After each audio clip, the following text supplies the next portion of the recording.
Bon, merci d'être là parmi nous aujourd'hui. Je t'en prie, Ali. Merci pour l'invitation. Merci à toi. Ça me fait super plaisir. C'est top d'échanger avec des têtes comme les tiennes, bien Merci. faites et aussi enthousiastes. Donc, hyper content de faire cet épisode avec toi. Juste pour la petite histoire, nous, comment on s'est croisés, on s'est rencontrés tout récemment hein, avec l'événement de Agent Force. À Paris, tout à fait. Qu'on appelait World Tour avant, mais maintenant, voilà, ça a changé de libellé. Et voilà, de fil en aiguille, on s'est rencontrés aussi chez un client actuel, comme le monde est petit. Exactement. Et voilà, comment se passe jusque-là ton année 2025? Écoute, 2025 chargé. Et en fait, très heureux de reprendre une activité que j'avais un peu oubliée pendant un moment. C'était la formation. Et justement, en fait, on s'est retrouvé chez notre client en commun où justement je prestais une formation sur Marketing Cloud. Et j'avais pas fait ça depuis un petit moment, depuis à peu près un an et demi. Parce que pour la petite histoire, en fait, je travaillais auparavant avec un institut qui était agrégé par Salesforce, qui a finalement fermé. Et donc, j'ai basculé sur un autre institut. Et ça a pris un peu de temps. Et voilà. Et là, c'était la deuxième formation que j'ai fait avec eux en 2025. Donc, je suis très content. Vraiment très, très content. C'est top. Et ça peut enchaîner très rapidement, j'imagine. Et ça peut bah écoute, ils m'ont trouvé des choses très très rapidement, donc ouais. En tout cas, je suis vraiment content de refaire ça parce que la formation, ça fait vraiment partie des skills qui m'apportent énormément et j'espère apporter également aux gens. Et ça, donc j'aime beaucoup. Donc cette année, elle a été marquée par ça, elle a été marquée aussi par la création de notre podcast, Salesforce People où j'ai déjà réalisé, au moment où sortira sûrement cet épisode, entre 4 et 5 épisodes déjà. C'est top. Donc je suis très content parce qu'il y a vraiment un bon retour. Je me suis vraiment lancé sans trop réfléchir, Ouais, pour être très franc. ouais, Ça fait longtemps que ça tournait dans ma tête. ouais. J'avais cette volonté de faire. Et il y a un moment, je me suis dit, bon, on va arrêter de parler, on va réserver un studio. J'ai un bon réseau, je connais quand même pas mal de monde dans l'écosystème Salesforce.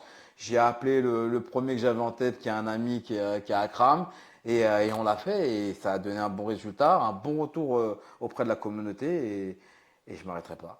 C'est top. Voilà. Et tu vises encore des gens spécialisés dans le marketing parce que les premiers épisodes, voilà, c'était assez axé sur ça, ou tu vas diverger dans d'autres solutions, dans d'autres sphères. Alors, en fait, avant tout, c'est un podcast qui s'appelle Salesforce People. Donc, je veux parler des gens avant tout. Donc, les gens qui sont dans la communauté. On a de la chance dans cet écosystème d'avoir des gens brillants et vraiment inspirants. Et mon but, c'est plus de faire un focus sur les gens que sur la technologie. La technologie, en fait, ça va après. Donc, effectivement, ça a été très focus sur marketing parce que c'est comment dire, la fonctionnalité que je connais mieux Oui, de Salesforce et auquel j'ai vraiment beaucoup d'attaches et j'ai un réseau autour de ça, mais c'est pas ça mon but. Mon but, c'est déjà de parler des gens et après de parler technologie. Donc il n'y aura pas que du marketing. Le deuxième épisode que j'ai fait, c'est avec David Boukor, qui est le dirigeant de Cloud Giraffe. On a fait un focus sur revenu cloud. ok. Donc voilà, mon but, c'est aussi de les gens que j'ai pu croiser sur des projets qui me semblent intéressants, échanger avec eux, sur eux avant tout, Hmm, et après sur un sujet. c'est Voilà. top. Et avant ça, parce que là, du coup, on parle de ton présent, mais j'imagine que ton passé il est assez riche. Ah là Ton là. présent est tout aussi riche, mais le passé, voilà, en cumulé, j'imagine que tu as fait pas mal de choses. Ouais. Parle-nous de tes premiers pas dans Salesforce, voire un petit peu avant, ton premier parcours pro. C'était quoi tes premières activités et ce qui en a découlé du coup? Je vais te faire mon résumé très rapidement. Allez, let's go. En gros, j'ai fait un parcours classique de école de commerce, cabinet. D'accord, pour faire un raccourci, sinon on va passer trop de temps. Oui, oui, oui. Voilà, mais bon. Donc, Ça j'ai va. fait une école de commerce, et après l'école de commerce, j'ai atterri chez Accenture. Chez Accenture, donc en 2005, ça commence à faire un moment, hein. Ouais, ouais. Et en fait, j'ai commencé là-bas en tant que consultant sur SAP. Donc, 2005, 2006 même, pardon, SAP explose. D'accord. Et je commence en tant que consultant sur des missions, mais je vois que j'ai pas la maturité. J'ai pas la maturité et l'intérêt sur cet outil parce que j'étais spécialisé sur FICO, donc Financial Controlling. Ok. À la base, j'ai un background en contrôle de gestion et en comptabilité et chiffres. Mhm. Mais au fond de moi, j'ai toujours aimé la data et le marketing. Donc, j'ai évolué dans ce cabinet-là pendant un moment. Je suis resté 3 ans et ensuite, j'ai eu une opportunité de partir en freelance sur un projet Customer Service à la SNCF, Ah ouais, où on apprend énormément de choses, Customer Service à la SNCF. c'est la base de tout. Donc, Le donc, service client. Ouais. donc, je suis resté vraiment longtemps là-bas et j'ai eu la chance, on m'a donné ma chance de pouvoir travailler sur des projets. Et c'était essentiellement du CRM pour le Oui. Customer Service, mais c'était un CRM fait maison. Mhm. Entre-temps, je fais de la veille technologique pour savoir qu'est-ce qui se passe et Ouais. j'entends parler de Salesforce. En 2009. Aux alentours de ouais, 2009, 2010 même. Ouais, Ok. ouais, 2010. Ok. Et en gros, il y a un projet d'intégrer donc Salesforce au sein du service client à la SNCF. Et Mhm. donc, je fais des pieds et des mains pour remonter sur ce projet-là. Et c'est comme ça que je suis rentré dans l'écosystème. Et donc, vraiment rentrer dans l'écosystème, c'était en 2014, Ok. 2013-2014, où on a commencé à faire les workshops et voir ce que la solution actuelle, Oui. comment elle pouvait accoster avec la nouvelle solution. Mhm. Et donc, je commence en 2013. Et tu as accompagné de bout en bout le projet ou Et tu as commencé. non, non, j'ai accompagné de bout en bout. En C'est fait, beaucoup en fait chez eux. Tu as fait une belle expérience. ouais, non, c'était incroyable. Mhm. Quand tu es consultant, en freelance en plus, bah, ça peut s'arrêter à n'importe quel moment. Oui. Donc, j'avais très peur de ça parce que j'avais, à mon sens, pas les skills qui étaient revendables ailleurs. Et c'est exactement ce que j'avais comme sentiment. Ce qu'on redoute forcément, est-ce que ça vient ou pas? Pardon? Ce qu'on redoute, parce qu'inconsciemment, c'est des messages. Tu essaies de. Tu le sais pas en fait, mais Ouais, ton cerveau, il est fait d'une façon, il anticipe du coup par rapport à tout ce que tu connais de base. Et généralement, ça arrive en fait. Mais ouais. est-ce que c'est arrivé pour Non, mais toi en ou pas? fait, le fait que Salesforce est arrivé, et j'avais vraiment le sentiment que c'est une solution qui allait exploser, enfin, je le sentais en fait, Ok. parce que Hmm. quand tu étudies un peu le marché, à l'époque, il y avait Siebel, mais qui était Ouais. une solution qui était client-serveur, et le culot qu'a eu Salesforce de passer en SaaS, en cloud, je me suis dit, ça c'est l'avenir. Enfin, je sens que c'est une solution qui va porter. Et voilà, enfin, le temps Hmm. m'a donné raison, mais sur le moment, c'était vraiment un défi.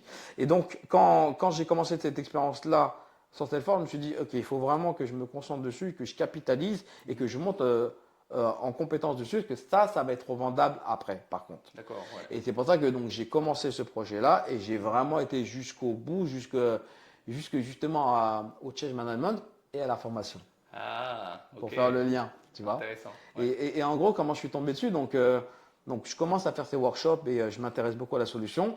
Et en fait, c'est vrai qu'il y a eu un moment qui était un déclencheur, c'était, je suis parti à Dreamforce. Mhm. Et là, c'est bon. Là, ils m'ont eu. Ouais, Non, t'es devenu un. en fait, j'ai été convaincu Ouais, par la vision que ouais. pouvaient avoir les fondateurs de la boîte et où est-ce qu'ils voulaient aller.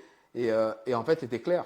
Cet événement, quand même, il est vraiment, c'est la pierre angulaire de tout l'écosystème parce que nous, même si on est à distance, par exemple, le fait de regarder ça depuis la France, tu te projettes et en fait, vu que la technologie, l'intégration, ça s'est tellement accéléré que ce que tu regardes chez eux, aux US, à des milliers de kilomètres, avec toutes leurs facilités en termes de technologie et de mindset, etc., et capitaux surtout, ça arrive en fait après quelques mois chez nous. Ouais, Donc ouais, finalement, clairement. l'écart, il est de moins en moins important, j'ai Ouais. l'impression. Non, Est-ce mais que ça aide? tu as raison. L'exécution, en fait, juste derrière, elle arrive très, très vite. Mm. Et justement, ça, c'est très vrai parce que sur l'année, en fait, auparavant, il y avait le Salesforce World Tour, qu'on appelle la Oui, Genforce maintenant, qui était au mois de mai. Et oui. ensuite, je pars en octobre aux US pour Dreamforce. Donc, ça a été une année où je me suis dit, OK, donc là, j'entrevois que cette solution va vraiment être déployée à grande échelle. Ouais, Et donc, il faut vraiment se perfectionner. ouais. Et du coup, tu passes de consultant SAP à consultant CRM, j'imagine. Je ne sais pas quel cloud tu C'est as ça? déployé Bah, c'était pas un class, c'était un fait SAP. maison en fait. Donc tu vois, je capitalisais sur rien finalement, parce que c'est une Oui, solution qui est faite maison. Moi, je suis fonctionnel dessus, je suis même pas technique. ok. Donc je capitalise rien sur cette expérience. Les premières années. Ensuite, Ouais, il y a eu Salesforce. l'intégration avec Salesforce, Et là, et côté là, et SNCF. là, ça a transformé. Et c'était quel CRM, quel cloud? C'était Service Cloud, pardon. Service Cloud, Ouais, ok. c'était Service Cloud, Ah, tout super à fait. intéressant. Ok. Ouais. Et suite à ça, du coup, tu restes en freelance, Je j'imagine. reste en freelance, mais j'ai l'opportunité de partir dans un secteur qui a rien à voir, les Ouais. cosmétiques. Cosmétique, ok. Donc une marque d'LVMH, et sur lequel je suis vraiment au tout début du projet. Donc ils avaient l'ambition de faire une transformation digitale en collectant sur tous les touchpoints sur le e-commerce et les caisses des boutiques, le CRM, donc Salesforce, Mhm. et connecter un outil de gestion de campagne qui était Marketing Cloud. Et c'est là que je commence dans Marketing Cloud. Mais vraiment, je suis au tout début et on est en vérité très peu à utiliser cet outil-là. En fait, les experts que j'ai rencontrés après, Oui. c'est vraiment des experts sur ExactTarget. Donc, qui est devenu après Marketing Cloud. Mais moi, je suis au tout début de Marketing Cloud, je découvre un truc et je me rappelle, j'ai les licences et je passe une soirée, c'est d'envoyer un email. C'est parce qu'il n'y a pas beaucoup de documentation à ce Oui, moment-là. oui, oui, Il n'y a ok. pas grand-chose. Et j'essaie de chercher à droite, à gauche, même, tu vois, pour te raconter la petite histoire, Ouais. à ce moment-là, en termes de formation, il n'y en a pas en France. Donc, je pars à Singapour me faire former Incroyable. sur Marketing Cloud, donc en anglais, avec un Indien qui a un À tes magnifique. frais? Pardon? À tes frais ou Ah, mes payé frais, par. ah oui, non, non, mais là c'est moi, hein. Il n'y a Ouais, plus de. Je suis freelance, hein, je suis ouais, ma propre boîte. ouais. Donc, oui, oui, à mes frais, bien sûr. Ok. Donc, je pars à Singapour pour cette formation-là. Et pendant une semaine, vraiment, ça a été intensif parce que je faisais les cours. Le soir, j'essaie Oui. de reprendre ces cours-là. Et puis, je reviens un peu plus confortable. Et après, j'ai pas arrêté mon apprentissage. Ouais. Et tu t'es spécialisé du coup sur le marketing depuis ce moment où tu as découvert Marketing Cloud qui a été racheté parce que c'était une autre solution Exact auparavant. Target. Et les gens qui utilisaient l'autre solution qui s'appelle Target, Exact Target, ouais. Exact Target, Ouais, bah, du coup, Salesforce a réussi le coup de les embarquer dans leur clairement. nouvelle solution et ils sont devenus du coup des Salesforce people en fait. Bah ouais, vraiment, C'est intéressant. et des vrais experts depuis le début. Et puis tu vois, moi ce que j'aime dire aussi beaucoup dans Marketing Cloud, c'est un millefeuille. Ça veut dire qu'au début, on a Exact Target et Salesforce a rajouté des couches au fur et à mesure. Et c'est pour ça que quand tu vas dans l'outil, quand tu vas d'un menu à un autre, c'est pas du tout la même chose. Parce que c'est cet effet millefeuille en fait Oui, qui a été fait. Donc tout ça pour dire que ouais. même si tu es un expert Exact Target, Mhm. même si tu commences à partir de rien dans Marketing Cloud, vous êtes à peu près au même niveau parce qu'il y a des choses qui se rajoutent. C'est ça que je veux Ouais, dire. ouais, ouais, ça bouge rapidement, surtout quand ils intègrent une nouvelle solution. D'ailleurs, j'allais te parler d'un sujet parce que ServiceNow, derrière, ils font des choses intéressantes, notamment sur la partie ressources internes entreprise, ce qui est l'équivalent de ce qu'on peut faire en knowledge, mais côté Salesforce. Comment tu vois cette bataille, entre guillemets, de ServiceNow et Salesforce et tu penses aussi, comme ce que tu as vu auparavant, le potentiel de Salesforce il y a 10-15 ans, est-ce que tu ne le vois pas aussi pour ServiceNow? Ah si, clairement. Non, je vois l'évolution de l'outil qu'il y a eu ces dernières années. Enfin, ils sont en train de muscler leur jeu, comme on dit ServiceNow. Non, Ouais. non, clairement. Non, mais même clairement, quand tu vas sur des projets, Mm. tu as, trois solutions sur le service client. Tu as Service Cloud, ServiceNow et Zendesk. Et encore, Zendesk, c'est sur d'autres choses. Mais effectivement, ces trois solutions-là, elles sont sur le marché et elles se font un peu la bagarre. Et puis, tu vois, on va en parler forcément, mais il y a l'avènement de l'IA Ouais. qui est en train de mettre une couche très sérieuse sur ce sujet-là. Donc, j'avoue maîtriser un peu moins ce qui est fait sur l'IA pour ServiceNow et Zendesk, mais ce qui est fait côté Salesforce, c'est sérieux. Ils ont une vraie vision. Tu vois, on en revient sur ce que je te disais sur des partages que peut avoir Salesforce sur leurs produits. J'entrevois ce qu'ils veulent faire avec Agentforce. Ouais. Ouais, ça va. Là, on est en train de vivre une métamorphose des métiers, déjà du service client, et puis même nous, de notre métier en tant que consultant. Ouais. Tout va changer. Et c'est réel, c'est pas une blague ou une Ouais. projection de science-fiction. Non, non, non. J'entrevois ce qui est en train Ouais. de se mettre en place. Ouais, faut se tenir prêt, quoi. Pour les use cases, qu'est-ce que tu vois qui pourrait changer avec l'IA sur le marketing? Parce que forcément, tu as plus de recul sur ce volet, mais tu peux parler de use case par rapport à tes échanges avec voilà, des collègues ou des gens du métier. T'en vois certains qui vont transformer complètement cette expérience de marketing, si c'est le cas, lesquels? Alors, non, je peux même te parler des deux, du marketing et du service client. Ok. Je suis un AI enthousiaste. Donc, non, non, sur le marketing, de ce que j'ai vu et sur le travail qui a été effectué par Salesforce, énormément de choses qui vont être mises en place sur aider les utilisateurs et les marketeurs à mettre en place leur campagne Et ça va être une autre approche. Donc, on a fait un podcast avec Mounir Nejai qui le dit très bien. AI is the new UX. Et ça, c'est vrai. Ça veut dire qu'aujourd'hui, tu sais, tu as tes écrans, tu fais ton email, tu fais ta segmentation et tu fais ton parcours. Demain, on va arriver sur autre chose. On parlera avec un agent et en lui partageant ta stratégie. Tu vois, auparavant, en fait, tu avais une stratégie. Ton outil, c'était ton outil d'exécution. Donc, je crée ma segmentation, je crée mon email, je crée mon parcours. Là, l'IA, ça va être mon assistant. Je vais partager avec lui ce que je veux faire. Donc, dans le cas du lancement de mon nouveau produit, je vais vouloir adresser à tel type de client parce que je pense qu'ils sont plus appétents. Est-ce que tu confirmes que c'est le cas? Il va regarder dans ta base de données. Oui, ça peut être intéressant, très bien. Je pense à lui adresser un canal email, SMS. Penses-tu que par rapport à ce profil-là, c'est intéressant? Tu vois, on va aller dans des choses qui est extrêmement loin où ton rapport en fait avec l'outil sera totalement différent. C'est plus un outil d'exécution, c'est un outil de mise en place de stratégie. Donc, en termes de use case, là, ce que tu vois, c'est une expérience utilisateur différente parce que lui, c'est plus les mêmes écrans en fait. Et même en termes de, j'imagine, de montée en compétence d'une personne qui exécute une campagne marketing, avant, tu imagines le taf qu'il devait faire. Maintenant, il se peut que ça se fasse en quelques boutons. Donc pour toi, ça, c'est un vrai game changer et ça va transformer du coup l'utilisation de ces outils Mais pour la clairement, campagne marketing. ouais, clairement, ça va. Alors, tu vois, si on doit faire les trucs étape, enfin, le séquencement de ce qui va être mis en place, effectivement, avec l'IA, on va travailler sur du génératif, c'est-à-dire, je vais te demander de me créer une segmentation. Ensuite, je vais te demander de me créer un email. Et basé sur cette segmentation et sur un email, je vais te demander de créer un parcours client. Très bien. Donc ça, c'est la première chose. Et ensuite, je pense que dans un second temps, on partagera la stratégie directement avec un agent et lui, il buildera ce qu'il faut pour cette On peut campagne. parler maintenant de, parce que comment dirais-je, c'est une utilisation courante pour désigner quelqu'un qui est expert sur Salesforce, par exemple le marketing champion. Oui, Maintenant, il y a cette labellisation, on va dire, ou qualification d'une personne en tant que Agent Force Champion. ouais. Est-ce que c'est la même chose ou enfin, on ne peut pas parler d'Agent Force Champion pour l'instant parce que c'est tout nouveau? Oui. Alors, est-ce que tu peux nous faire cette distinction? Non, je pense que c'est vraiment deux choses différentes.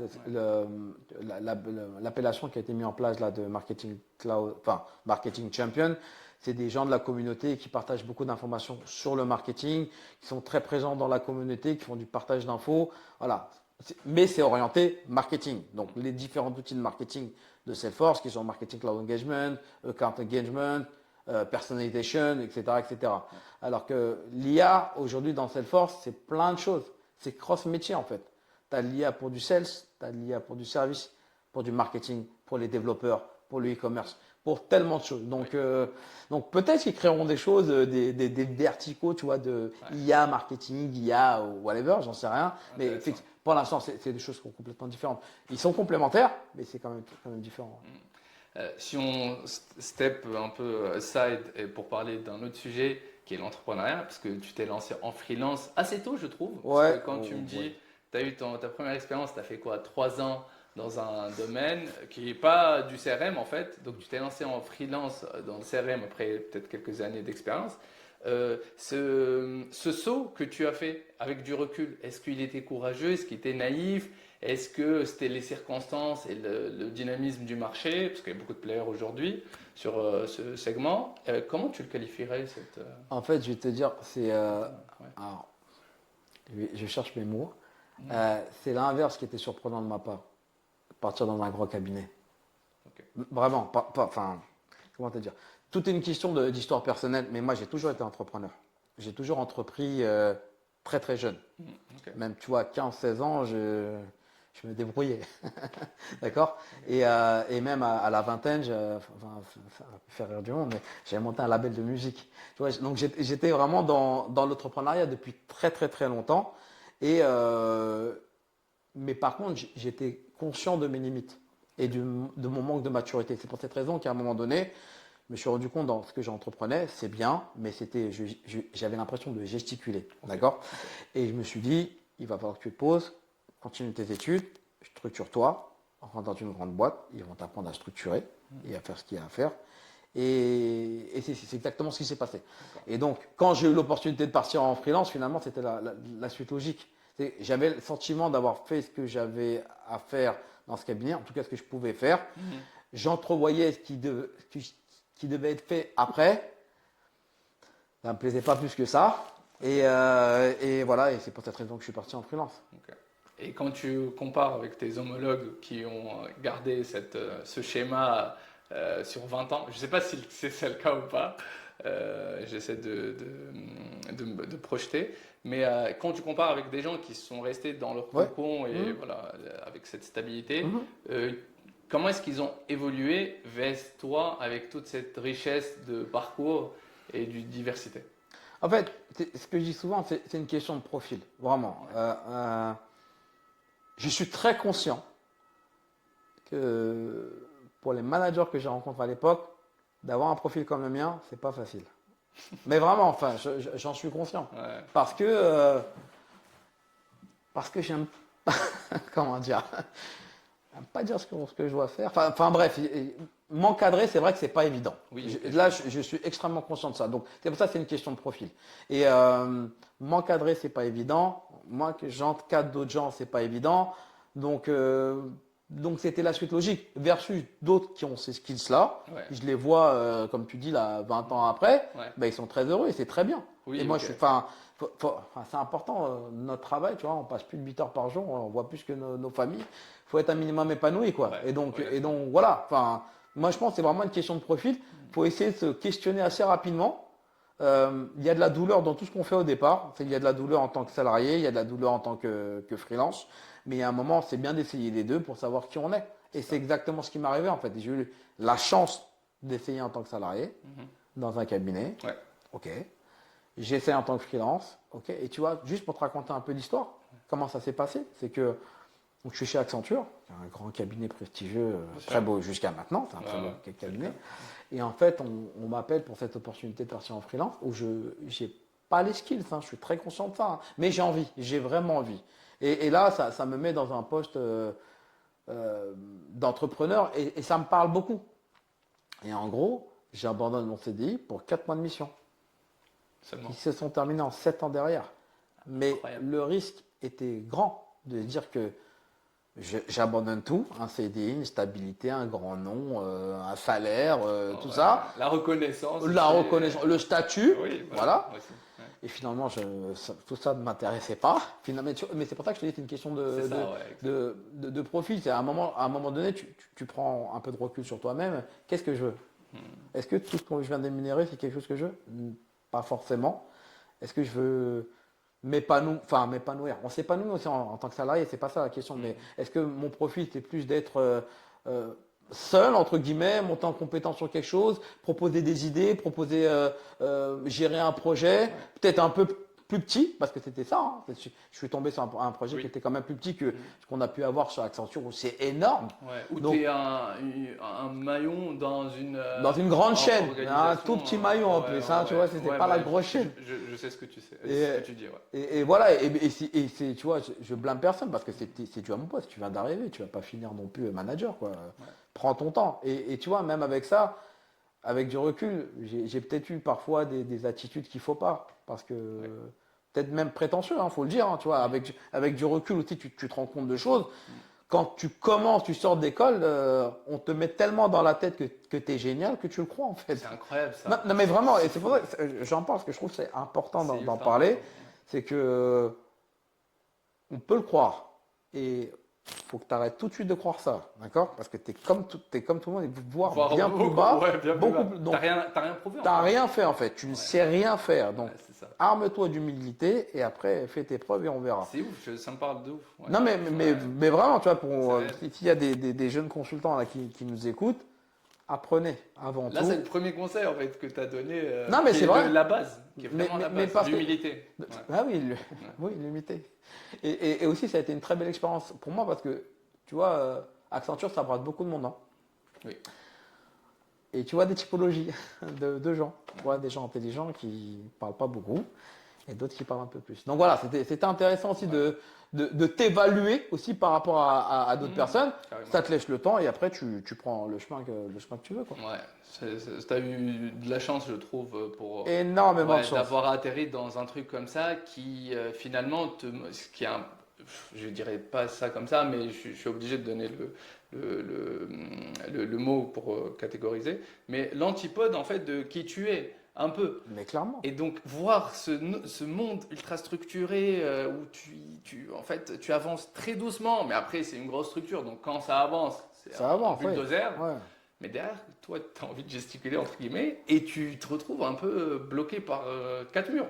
Et tu veux tout défoncer. C'était Donc, mon c'est sentiment. drôle, C'était ressenti. mon sentiment. Mhm. C'était vraiment mon sentiment. Et c'est pour ça que je te dis, il n'y a pas de bien ou moins bien ou mieux. Non, il n'y a pas de ça. C'est juste une question de profit. Je le répète parce que c'est pas le premier podcast que je fais. Et je trouve ça important, cette notion, et de le partager à tout le monde. Oui. Il n'y a pas de bien ou moins bien. Juste essayer de prendre le temps de vous connaître vous-même. Et c'est le plus important. Et après, allez là où vous vous sentez le mieux. Maintenant, parlons formation, parce que tu gères ça très bien. Il y a un volet important sur la partie change, qui est la résistance des utilisateurs, mais parfois aussi, dans le projet, pour en avoir vu pas mal, toi bien plus que moi, mais on peut peut-être être raccord sur ça, c'est la résistance aussi côté IT, sur les systèmes legacy anciens, etc. Et toi, tu es dans ce renouveau de nouveaux projets, de nouvelles solutions. Comment tu navigues en fait cette résistance côté utilisateur peut-être d'abord parce que c'est le formateur est très intéressant et ensuite peut-être en déploiement de projets quand tu es t'es un peu labellisé comme hey, les gars qui vont tout casser à la baraque. Enfin, comment tu navigues dans cet environnement? Donc ouais, je pense que je comprends ton point. C'est en gros les équipes IT qui ont des solutions qui sont en place, on leur parle d'une autre solution, dont Salesforce par exemple, et comment tu arrives à persuader que c'est la Ou bonne pas, chose ou parce pas. qu'ils peuvent ne pas vouloir l'entendre. Ce qui est bien dans mon statut, c'est la liberté. Ok. Mais vraiment, c'est aussi pour ça que j'aime ce que je fais et je pense que ça se voit. Et mon statut de freelance, c'est que même si je suis partenaire avec Salesforce, je sais dire quand c'est bien et je sais dire quand c'est pas bien. Et j'essaie vraiment d'être impartial et de communiquer ça, que je suis un partenaire, très bien, je sais qu'il y a des choses qui sont très très bien, il y a peut-être des choses qui sont un peu moins bien, et j'aurai aucun problème pour le dire. Okay. Donc, si je dois parler avec l'IT, j'irai en toute honnêteté. Et vous êtes réfractaire, il n'y a pas de problème. On va parler de cas d'usage, parce que l'IT, c'est bien, mais le plus important, c'est les utilisateurs en face. Donc, ma mission, j'allais dire mon combat, mais non, ma mission avant tout, c'est d'échanger avec le métier sur ce qu'ils veulent, essayer de comprendre, de vulgariser. Ça, c'est un mot qui est très important pour moi. Ouais. De vulgariser ce qu'ils font pour essayer de l'adapter dans un outil. On fait des démos, ça marche ou ça marche pas, il n'y a pas de problème.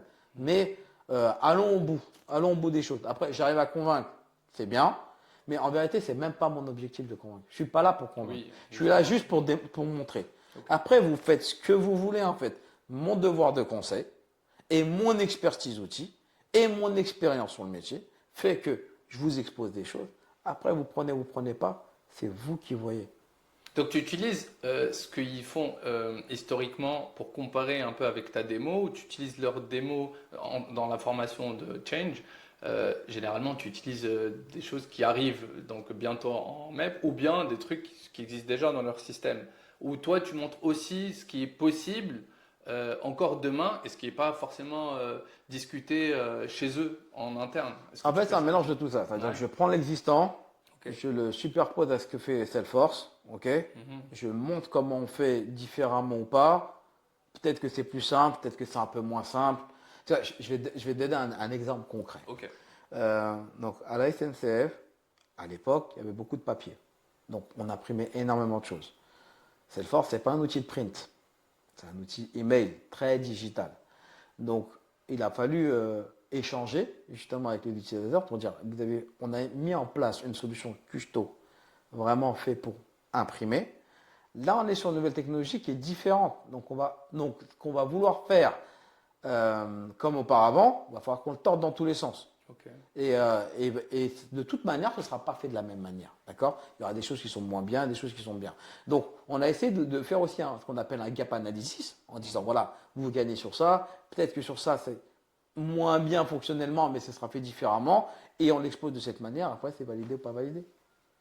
Après, j'avoue, c'est un jeu sur lequel je ne rentre plus. C'est-à-dire que, tu vois, vraiment, je ne suis pas là pour persuader, je suis là pour démontrer. Je te montre comment ça marche. Après, la persuasion, c'est d'autres personnes en interne qui le Ouais, font. bah, c'est Mais ça, c'est pas ta bataille. parce que moi, je veux vraiment garder ce rôle à distance par rapport à ça. D'accord, Je ok. n'ai pas d'intérêt dans tout ça. Mon intérêt, c'est de dire la vérité. Après, vous en faites ce que vous voulez. Ok. Et tu as amélioré j'imagine, tu avais une certaine approche au début, peut-être, comme tu as dit, tu rentres un peu dans le rôle de persuasion, et maintenant, avec un peu plus de recul, donc tu as changé, tu as adapté tes supports, ta narration aussi, Ouais, et, clairement. ouais, et ça continue d'évoluer, j'imagine. Ouais, c'est vrai qu'à chaque formation, bah, tu Ouais. améliores des choses, t'enlèves des choses, t'en rajoutes d'autres. Même ton discours, il change. Tu l'adaptes, mais vraiment, voilà, moi, j'ai fait vraiment, jusqu'à maintenant et jusqu'à la fin, il faudrait que je fasse ça, c'est je montre. Après, le choix, il est à vous. Ok. Peut-être aussi toujours dans cette continuité entrepreneuriale, si tu devais constituer une équipe aujourd'hui, Ouais. quel profil est-ce que tu choisirais en fonction de quoi parce que tu as beaucoup d'expérience sur Ouais. ce volet-là, dis-nous un peu comment tu verrais en fait ton équipe. Alors, je dois monter sur un projet. euh, Toujours, on parle de profil. Donc, moi, je suis un Ok, vrai chef de projet ok, côté métier. Donc, je parle beaucoup métier et j'essaie de comprendre ce qu'ils veulent faire. Avec moi, surtout sur la partie marketing, il faudrait un tech lead, donc quelqu'un qui soit costaud techniquement, qui connaisse bien le SQL, qui connaît bien l'AMP mm, script, qui connaît bien l'HTML, toute cette partie technique, et un business analyst avec moi qui m'aiderait à formuler, peut-être à rédiger toute la documentation qu'il y aura à faire dessus. Si je dois monter une équipe derrière, demain, ce serait ça. et Donc si tu un montes ton tech lead. cabinet, Si je monte mon cabinet, est-ce que ça peut être aussi entendable? Est-ce que c'est un projet auquel tu réfléchis ou pour Ali, toi c'est une très très bonne question. C'est une très très très je vois bonne la question. suite logique, hein, Ouais, ouais, ouais, mais en fait, ouais, c'est une très bonne question, Alice, sur laquelle je me pose depuis longtemps, parce que ça fait longtemps que je fais ce métier-là, hein. Ouais. Mais une fois de plus, je pense que c'est une question de profil. Et des fois, je me dis que si je devais le faire, je l'aurais fait il y a longtemps. Et si je ne l'ai pas fait, c'est peut-être qu'il y a une raison. Et que ma situation actuelle me va très bien, c'est-à-dire d'être un expert, de partager mon expérience, parce que j'aime ça, en fait, transmettre Oui. et donner, et monter sur des projets et les redresser s'il faut, tu vois, ça me plaît. Après, de monter une équipe, faire monter des gens, gérer, c'est autre chose, c'est un autre métier. Juste le mot gestion, j'ai Ouais, l'impression que non, tu as courbé ton dos. ouais, non, parce que je l'ai déjà fait en fait. Je l'ai D'accord. déjà fait et il y a des gens qui sont meilleurs que moi pour ça, je pense. Voilà. Donc, ou peut-être que demain, voilà, je vais muscler cette partie-là de moi et j'aurai envie. Mais là, actuellement, j'avoue que ma position de chef de projet sur des projets, formateur, il me plaît beaucoup. Je sens que j'ai beaucoup de liberté avec ça. Ouais, Ouais, j'aime beaucoup cette liberté-là. Ça me plaît bien. c'est top. Si tu as un dernier sujet qu'on pourrait aborder les 5 Non, prochaines mais minutes. tu as raison sur l'entrepreneuriat parce que, comment dire, comme tu l'as dit toi-même, j'ai commencé le rôle de freelance quand même relativement tôt, à l'époque où il n'y avait pas beaucoup de freelance. Moi, j'avais l'impression d'être un ovni en fait, tu vois. À l'époque, donc c'est un moment, des freelances de moins de 30 ans, il n'y en avait pas beaucoup, finalement. Aujourd'hui, il y en a un peu plus parce que tu es basé sur des expertises de technologie. Et pour en avoir rencontré plein, si je peux parler de ça, c'est que freelance, je me répète, mais je trouve ça important d'en parler. Freelance, c'est bien, ça attire des gens, mais une fois de plus, c'est une question de profil. C'est pas pour tout le monde. Tu parlais d'entrepreneur, effectivement, faut avoir l'âme entrepreneur. Si tu l'as pas, oublie tout de suite, Ah ouais. mais vraiment tout de suite. Et il y a un truc important, il faut savoir écouter. Ça paraît bête comme ça, mais il faut savoir écouter, beaucoup d'humilité Et voilà, donc si je dois donner un conseil à des gens qui veulent se lancer en freelance, faites-le si c'est votre profil et si vous vous sentez épanoui dans ça, et surtout si vous avez la fibre entrepreneuriale. Dernier mot, ça m'a titillé. La France dans l'écosystème d'entreprise, dans l'entrepreneuriat, avec ce qu'on voit comme il commence à corser pas mal de choses, même pour les salariés, hein, pour la masse active. euh, Est-ce que la France, il y a 15 ans, en tant qu'entrepreneur, est la même qu'aujourd'hui? Et c'est quoi l'écart et comment tu verrais les choses à terme? Est-ce que c'est toujours intéressant d'entreprendre en tant que freelance ou pas, hein, ici? Alors, bon, je choisis mes mots parce que tu sais, on est français, on n'est jamais content, hein. On se plaint beaucoup sur les taxes, toutes ces choses comme ça. Oui, ok, oui, c'est vrai, oui, c'est un sujet. Mais il y a un marché en France. Il y a un marché, il y a un vrai marché. Pour avoir bougé un petit peu, il y a un marché. Surtout sur Salesforce, tu sais, la France est le quatrième pays worldwide. Quatrième ou cinquième, j'en sais rien, mais tu vois, on est dans les Très cinq. gros, très gros. C'est énorme, c'est un très beau marché. Donc, entreprendre il y a 15 ans et maintenant, non, moi je trouve que c'est plus simple aujourd'hui. Vraiment, ça va paraître peut-être choquant ce que je dis, mais je trouve ça vraiment plus simple parce qu'il y a des plateformes. Auparavant, pour trouver une mission, c'était compliqué. C'est toujours compliqué et surtout là, parce qu'on est dans une période qui est pas simple. Ouais. Euh, mais il y a des outils. Avant, il n'y avait pas d'outils. C'était extrêmement compliqué. Même les entreprises, elles n'étaient pas prêtes à prendre des freelances. Aujourd'hui, c'est un peu plus démocratisé Oui. et les freelances sont bienvenus sur certains projets. Donc, il Mais- faut y aller. ouais, il Faut faut y avoir aller. peur. Si tu Mais y une crois, fois de tu y plus, vas. vous avez le profil, vous pensez que vous pouvez y aller, allez-y. Allez-y, le marché, quand il peut absorber, il absorbe, vraiment. Ah bah lâche. Merci. Je t'en prie, Ali. Merci Je beaucoup. t'en C'était un prie, super je t'en prie. échange. J'ai adoré.